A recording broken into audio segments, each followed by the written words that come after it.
In 1990, when Days of Thunder exploded onto theater screens, it didn't just showcase fast cars. It exposed the raw nerve where Hollywood ambition collided with American racing pride. This wasn't a polite sports drama. It was ego at 180 miles per hour. A superstar determined to outrun his own mythology. A sport that didn't trust cameras anywhere near its sacred asphalt. Real crashes, real rivalries, real consequences. And beneath the roar of engines, a far more dangerous question. What happens when a man who defines himself by speed suddenly loses the nerve to drive? For audiences who lived through that era, who remember when blockbusters felt loud, unapologetic, and personal, this film carries more than nostalgia. It carries proof that sometimes the biggest risk isn't crashing.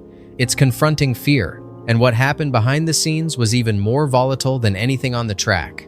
1. It was never just a racing movie. From the beginning, Days of Thunder was designed as combustion Hollywood ego poured directly onto NASCAR asphalt. The same power team behind Top Gun reunited. Days of Thunder, Top Gun, Tony Scott, and Tom Cruise. The formula looked familiar. Reckless prodigy, disciplined rival, devastating crash, redemption lap. But transplanting that jet-fueled myth into stock car country felt almost confrontational. NASCAR wasn't pop culture glamour in 1990.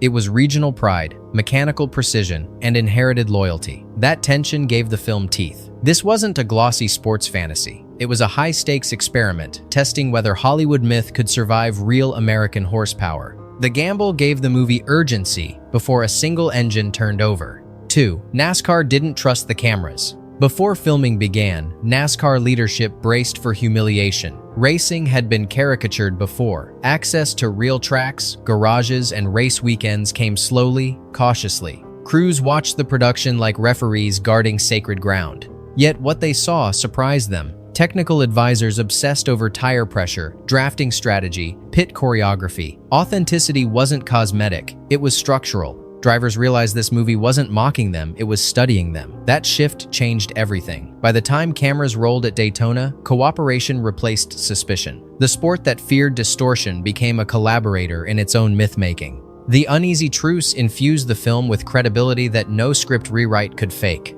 3. Tom Cruise pushed past the safe line. Cruise refused to simulate speed. He trained like a rookie driver, not a movie star. Instructors quickly realized he wasn't playing at courage. He was comfortable at velocities that rattled insurance executives.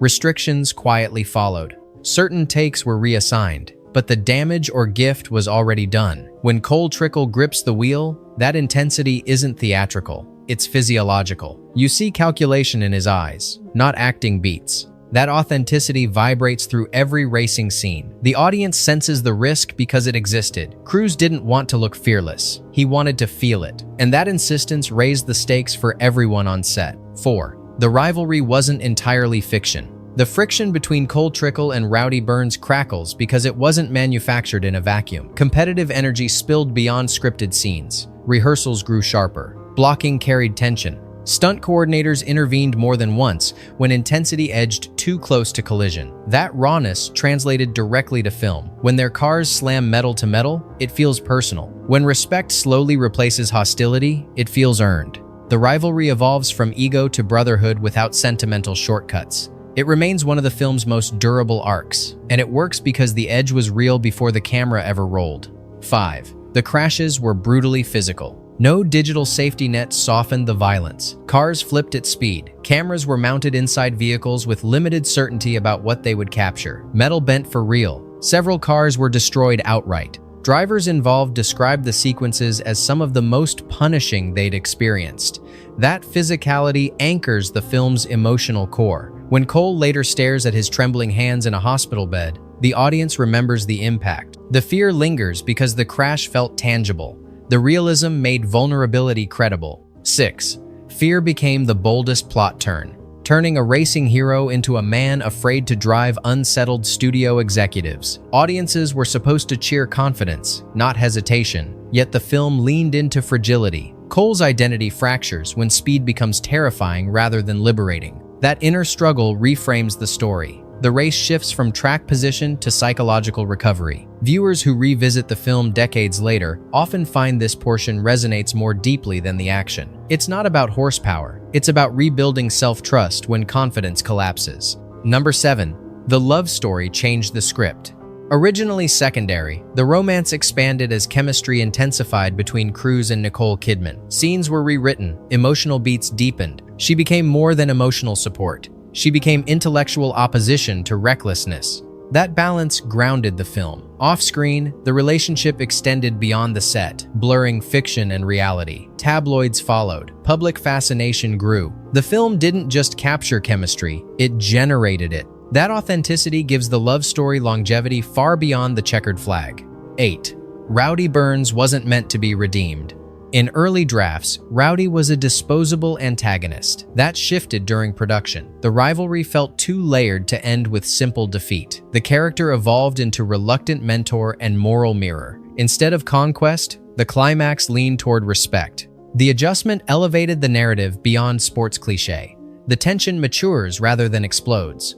Audiences leave remembering transformation, not domination. 9. The pit stops were filmed like war zones. Pit road wasn't treated as background. It was choreographed like combat. Every tire swap and fuel splash carried urgency. Cameras cut fast, emphasizing chaos and precision colliding. Real crews trained actors until movements looked instinctive. Mistakes weren't hidden. They were amplified. The tension never dissipates, even when cars stop moving.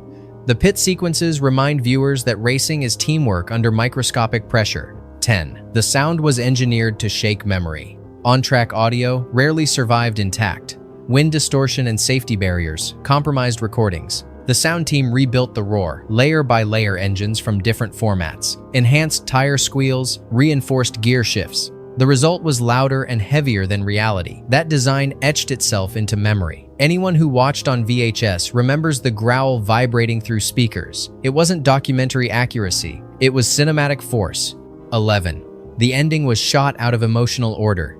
The triumphant finale was filmed before some darker scenes. Actors performed relief before fully living despair. That sequencing created an understated climax. The victory doesn't explode, it exhales. The restraint distinguishes the film from louder sports narratives. Winning feels less like conquest and more like survival. 12. Critics shrugged, audiences didn't.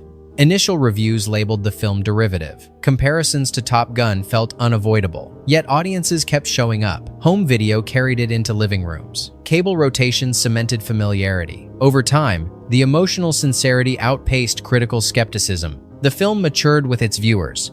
13. It quietly rebranded NASCAR.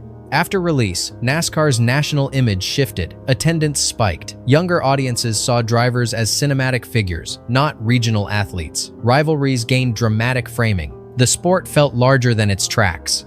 Hollywood glamour fused with Southern grit, expanding its cultural footprint. 14. The hospital scenes reflected real trauma. Drivers consulted during production described memory gaps, light sensitivity, emotional fog after crashes. Those details shaped Cole's recovery arc. The hospital scenes feel disorienting because they mirror real accounts. The film acknowledges mental aftermath, not just broken metal. 15. The final smile was unscripted. The quiet smile at the finish line wasn't meticulously planned. It emerged after exhausting takes when cast and crew felt drained. The camera kept rolling. The moment stayed. It reads as relief rather than bravado. That authenticity lingers. 16. It became about identity, not speed.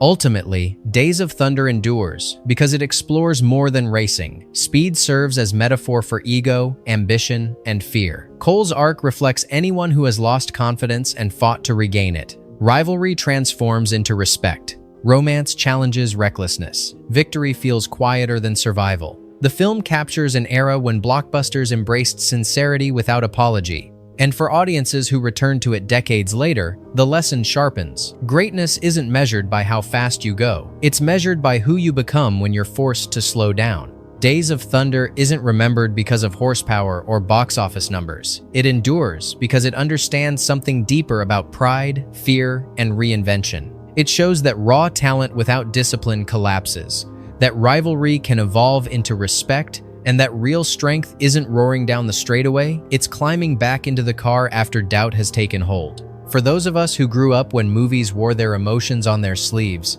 this film remains a reminder of an era when sincerity mattered more than irony. Its legacy isn't speed, it's resilience. If this deep dive brought back memories or helped you see the film in a new light, hit like so more classic cinema lovers can find this channel. Share it with someone who still quotes the movie. And subscribe for more thoughtful looks at the films that shaped our generation.